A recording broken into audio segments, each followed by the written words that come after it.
सूबाई दारुल हुकूमत लाहौर में अमन व अमान कायम करने के लिए मुहर्रम उल हराम की सिक्योरिटी के लिए पंजाब पुलिस की तरफ से लाहौर मुहर्रम उल हराम में होने वाली मजालिस और जुलूस में दाखिल होने के लिए भी वॉक थ्रू गेट और मुकम्मल चेकिंग के बाद भी अंदर जाने की इजाजत होगी। मजीद रिपोर्ट कर रहे हैं मुश्ताक अहमद। शहर लाहौर में मुहर्रम उल हराम की सिक्योरिटी को फुल प्रूफ रखने के लिए जहां आला पुलिस अफसरान की रोजाना की बुनियाद पर ब्रीफिंग और मीटिंग का सिलसिला जारी है, वहीं पर शहर भर में मजालिस और जुलूसों पर 17,000 पुलिस एहलकार तैनात होंगे। सिक्योरिटी हदायतनामा तमाम थानों को अरसाल कर दिया गया है। एलर्ट फोर्स, डॉल्फिन, पीरू फोर्स, CTD की तमाम टीमें मुख्तलिफ मुकामात पर ड्यूटी सर अंजाम देंगे। आजादारों को 3 लेयर सिक्योरिटी के बाद ही जुलूस में दाखिल होने की इजाजत होगी। रूट के तमाम रास्तों पर कैमरे नस्ब किए गए हैं और फिजाई निगरानी के लिए हेलीकॉप्टर से फिजाई निगरानी की जाएगी।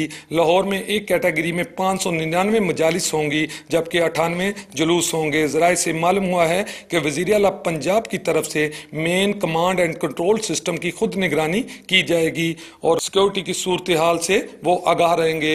SP operation city Lahore Adil Memon ने रॉयल न्यूज से खुसूसी गुफ्तगू करते हुए बताया कि इसमें मैं अर्ज करूँ कि सिटी डिवीजन में हमारे पास टोटल 232 जुलूस और 1208 मजालिस हैं और हमने एक बड़ा कॉम्प्रिहेंसिव सिक्योरिटी ऑर्डर तैयार किया है जिसमें हर जुलूस को, हर मजलिस को हम 3 लेयर सिक्योरिटी प्रोवाइड करेंगे। हमने हर मजलिस की जो इमाम बारगाह है उधर सिक्योरिटी लवाजमात जिसमें CCTV कैमरास, बैरियर्स, खारदार तार, बंकर वगैरह हर चीज़ हमने मुकम्मल करवा ली है।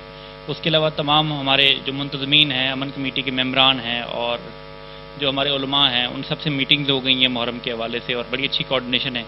इंशाअल्लाह अल्लाह ताला खैर करेगा और ये मुहर्रम उल हराम हमारा बड़ा अमन मान। और जुलूसों में दाखिल होने के लिए हर आने वाले शहरी को वॉक थ्रू गेट से गुजरने के बाद 3 जगह पर चेकिंग करने के बाद ही अंदर जाने की इजाजत दी जा रही है ताकि शहर लाहौर में अमन और अमान कायम रखा जा सके। कैमरामैन अहमद मलिक के साथ मलिक मुश्ताक, रॉयल न्यूज लाहौर। मलिक मुश्ताक की रिपोर्ट आपने जानी। अभी आगे बढ़ेंगे।